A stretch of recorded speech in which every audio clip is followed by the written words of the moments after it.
Salut, c'était Sabé et je regarde Culture Pop avec Viking. Wouh. Salut Tessa, comment Salut, ça va? ça va, merci. Je suis super content de pouvoir t'interviewer. Beaucoup de monde t'ont entendu à la radio, t'ont vu sur scène. T'as beaucoup tourné avec Synapson.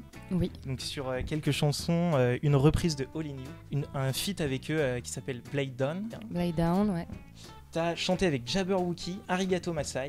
Ouais. Ça fait quelques années maintenant que tu tournes sur les plus grandes scènes de France et les plateaux télé. Comment ça va après ces 3 années de grosses tournées? Ça va très très bien.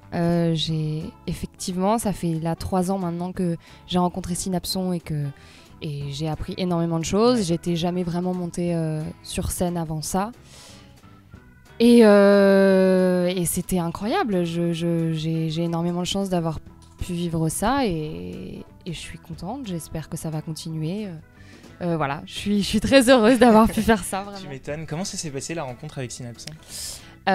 Donc en fait, on est dans la même maison de disques qui est Parlophone, donc Warner. J'ai dû remplacer Anna Kova au début, qui est la chanteuse de All In You, le titre phare de Synapson.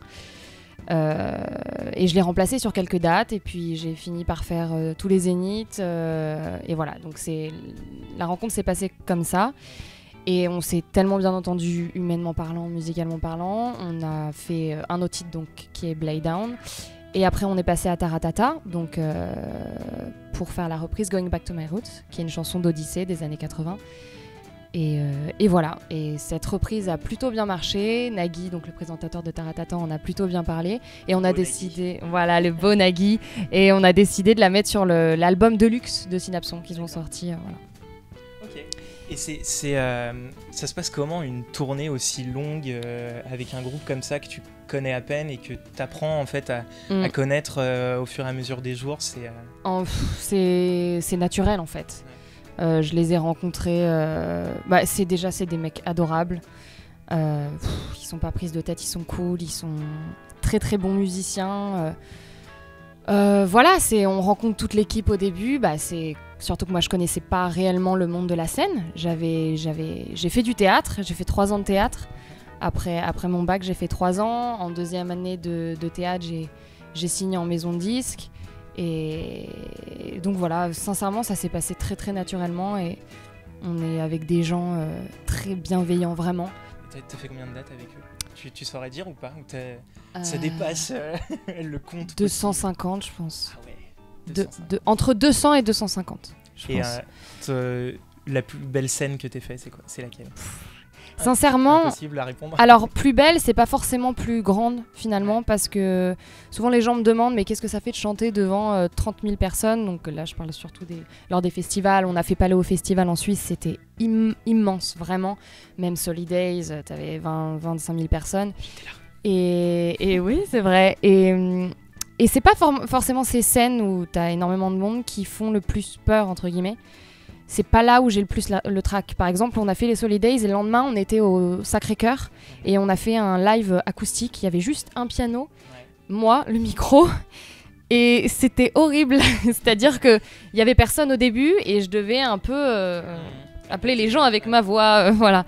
Et là, c'est stressant. C'est entre le premier concert comme ça, où tu débarques devant un grand public ou pas, et là, tes derniers concerts, qu'est-ce qui a changé en fait? Je sais que ça te fait grandir effectivement là les 3 ans tu rencontres du monde, tu fais des scènes, voilà. Donc voilà, ça te forge, ça te fait grandir et oui forcément mon jeu de scène est différent maintenant. Au début c'était mes premières scènes donc j'étais peut-être plus coincée quoi. Physiquement c'était différent. Là maintenant je suis complètement à l'aise.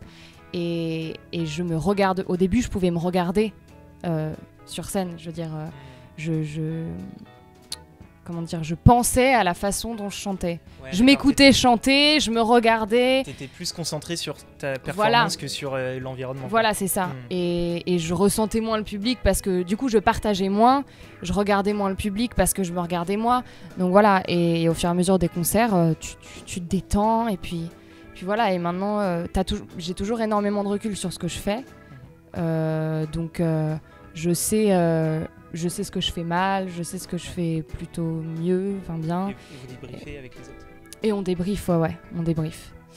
Merci Tessa, maintenant on va passer à la deuxième partie. Okay. La partie souvenirs. Je vais te montrer quelques vidéos et tu vas nous raconter un petit peu comment ça s'est passé et ce que tu as ressenti à ce moment-là. Alors, le souvenir numéro 1, c'est Taratata, d'accord. Donc c'est ton live avec Beat Assaillant en plus. Ouais. C'était un super moment, on en a parlé un petit peu tout à l'heure. Comment t'as vécu ce moment? Alors il y a eu 2 Taratata en réalité. Je sais pas si t'as vu le premier. Je pense que j'ai tout vu, mais donc ce qu'on a vu là, c'était la deuxième fois qu'on allait à Taratata et c'était pour les...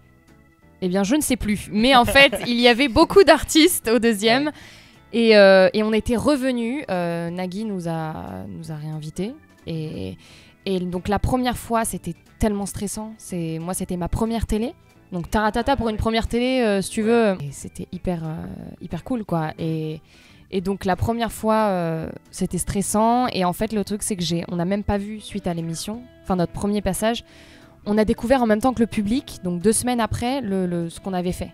Donc on était tous en panique devant la télé, voilà. Et le deuxième passage avec Beat Assaillant, c'était cool quoi, c'était super, ça s'est hyper bien passé. Cette émission, elle est vraiment incroyable, je trouve, parce que on est tous ensemble après dans les loges avec les artistes, tout le monde se rencontre. Il y a une très très bonne ambiance, voilà, c'est vraiment cool. Deuxième extrait, souvenir numéro 2, un petit passage à C'est à vous. Eh bien en fait, c'est le deuxième C'est à vous aussi que j'ai fait. Il y en a eu un avec Synapson pour Going Back to My Roots aussi. Ouais. Et donc celui-ci avec Arigato Masai. Oh, tu confonds tout, Gabriel. Viking, oh mon dieu! Non! Prénom, vous savez tout! Oui, donc c'était avec Arigato Masai pour le titre Don't Let Go. Et c'était super. C'est un peu étrange quand même, parce que t'es en train de chanter et t'as les gens qui mangent qui regardent leur plat et qui sont en train de mâcher. Mais c'est... Ça fait un peu concert de salon. C'est marrant, c'est sympa. Du coup, tu sais pas où regarder. Est-ce que tu regardes les gens, mais en même temps, parfois ils te regardent pas forcément. Mais non, mais c'est sympa. C'était agréable. C'est une autre expérience. Oui, voilà, c'est ça. Toujours aussi cool. Ouais, très cool. Souvenir numéro 3. Attention, quelque chose de plus personnel, une cover.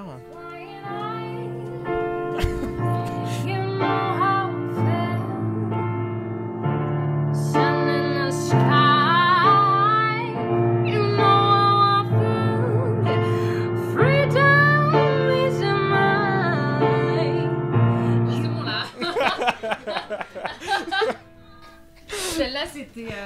Mais c'est absurde en fait qu'elle y soit toujours. Je devrais... Il y a combien de vues sur celle-là? Parce que tu veux qu'on regarde? Enlever, quoi. Non, oui, juste... on va regarder. Et en fait, je savais même pas que j'étais filmée. Ah. Vraiment, pourtant c'est prêt, tout, hein? C'est prêt. Oui, non, mais au bout d'un moment, je me suis rendu compte qu'il y avait l'iPhone là. Mais sinon, quand il a commencé à me filmer, je savais pas. Ouais. Et après, il m'a dit, mais si, vas-y, il est cool. Et bon, vas-y, j'ai fait, allez, oui, c'est marrant. Et puis à l'époque, donc je crois qu'à l'époque où je l'ai sorti, je tournais pas avec Synapson encore. Ou alors, je venais juste d'apprendre. C'était il y a 2 ans. Et 19K quand même. Attention, souvenir numéro 4, le dernier. Tu es prête? T'as fait un petit montage? Ouais, j'ai fait un petit montage. C'est énorme. Alors c'est sur les réseaux sociaux, je me suis servi 4 petites danses. Alors apparemment t'es danseuse à tes heures perdues. Une fan de boomerang. C'est ça, j'aime bien les boomerangs. Et encore j'en fais plus là, je suis moins Insta, mais je devrais. J'aime bien tout ce qui est réseaux sociaux, etc. Et non, oui, alors danseuse. Alors j'ai fait de la natation synchronisée. J'ai fait un peu de danse classique. Oui, j'aime bien danser. Mais voilà, c'est pour moi quoi. Puis je suis assez faux folle, c'est nul de dire ça, mais voilà, je suis. Ça t'aime bien faire des conneries. J'aime bien faire des conneries quoi. Je sais pas, voilà, j'aime bien danser, ouais. C'est tout. C'était pour la petite touche. Mais c'est marrant, c'est très drôle. La dernière est très drôle, le truc. Bah voilà, on connaît beaucoup de choses de toi maintenant, Tessa. Comment t'es arrivée là, et puis on te souhaite surtout un bel avenir dans la musique. Eh bien, merci beaucoup. Ouais. Merci beaucoup. Bonne continuation à toi. Merci. J'espère qu'on te reverra très vite sur les scènes de France et ailleurs, et surtout dans des projets multiples, que ça ne s'arrête jamais. Ouais, et bien ça sera le mien, j'espère, et je touche. J'espère aussi. Moi aussi. Voilà. Merci beaucoup. Merci Tessa. Merci Viking, à bientôt. Salut. Ciao.